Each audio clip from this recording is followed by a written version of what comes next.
যে হিসাবে আমরা প্রথম থেকে শুরু করছি সেই হিসাবে আরেকবারটুকু জেনে নেব শেয়ার কি বা কাকে বলে।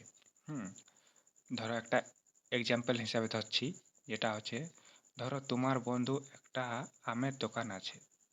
দোকান বড় হওয়ার জন্য তার 100 টাকা দরকার। সেই দোকানটাকে 100 ভাগে ভাগ করলো। তুমি 1 টাকা দিয়ে 1 ভাগ কিনে নিলে। তুমি সেই দোকানে ছোট্ট একজন মালিক। শেয়ার বাজার ঠিক এটাই হয়। যখন তুমি কোনো কোম্পানির শেয়ার কিনো, তখন সেই কোম্পানি খুব ছোট্ট একটু অংশের মালিক হয়ে যাও। এটাই হলো শেয়ার। শেয়ার তাহলে বোঝা গেল শেয়ার কি বা কাকে বলে। বুঝতে পেরেছ আশা করি। যদি না বুঝতে পারো ভিডিওটা আরেকবার দেখে নেবে। তার মাঝে একটা ছোট্ট রিকোয়েস্ট, যদি ভালো লেগে থাকে অবশ্যই একটা লাইক এবং সুন্দর একটা কমেন্ট রাখবে। তোমরা কি দেখতে চাও এর বাদে। পরের ভিডিওতে জানবো শেয়ারের দাম বাড়ে আবার কমে কেন। ওকে। ফান্ডামেন্টাল অ্যানালাইস কি? চলো বলি এটা কিভাবে কাজ করে এবং কি জিনিসটা কি। ধরো তুমি একটা আম কিনতে গেলে, তুমি কি শুধু দাম দেখবে, না তুমি দেখবে আমটা ভালো কিনা, পচা কিনা, মিষ্টি কিনা। শেয়ার বাজার ঠিক একই নিয়ম।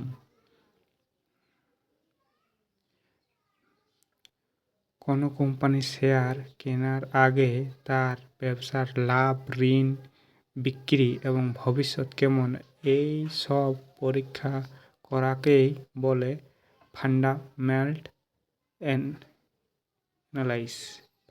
অ্যানালাইস। মানে কোনো জিনিস তুমি যখন কিনতে যাবে তখন সব কিছু দেখে নিয়ে নেওয়াটাকে এক কথায় বলা যায় ফান্ডামেন্টাল অ্যানালাইস। আশা করি বুঝতে পেরেছ।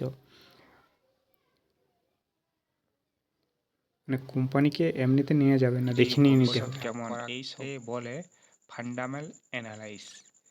বুঝতে পারলে তাহলে ফান্ডামেন্টাল অ্যানালাইস কাকে বলে বা কি সম্পূর্ণ বুঝতে পেরেছ আশা করি। আবার যদি না বুঝতে পারো দুবার করে দেখো, জিনিসটা সম্পূর্ণ ভালোভাবে বুঝো। বুঝলে লাভবান হবে একদিন। সম্পূর্ণ না দেখে না পড়ে কিছু করা যায় না। সম্পূর্ণ শিখো তারপর যাবে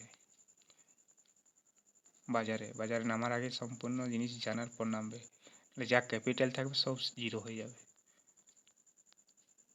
সহজ কথায় কোম্পানিটি আসল ভালো না খারাপ সেটা খুঁজে বের করাকে ফান্ডামেন্টাল অ্যানালাইস বলে। এক কথায় বলতে গেলে কোম্পানিকে খারাপ না ভালো খুঁজে বের করাকে ফান্ডামেন্টাল অ্যানালাইস বলে এক কথায়।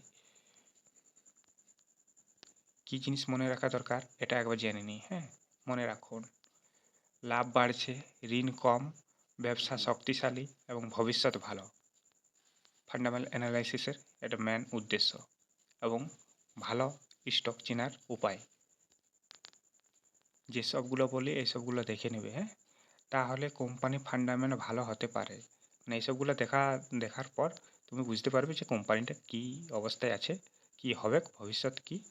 এইভাবে তার অ্যানালাইজ করা যায় ফান্ডামেন্টাল। হ্যাঁ, বুঝা গেছে আশা করি। অবশ্যই একটি লাইক হবে। যদি বুঝেছ তাহলে একটা লাইক অবশ্যই করে পাশে থাকো, দেখতে থাকো। নেক্সট ভিডিওতে দেখাবো ফান্ডামেন্টাল অ্যানালাইস হলো এবার টেকনিক্যাল অ্যানালাইস। এটা থেকে চার্ট দেখতে হয়। এই চার্ট দেখেই কিন্তু ট্রেডিং করা সম্ভব। বড় বড় ট্রেডার চার্ট দেখেই ট্রেডিং করে। এটাতে তুমি স্টক চিনতে পারবে। ভুল হয়ে গেছে। ফান্ডামেন্টাল অ্যানালাইসিস সাহায্যে। ঠিক আছে, পরের ভিডিওতে দেখা হবে।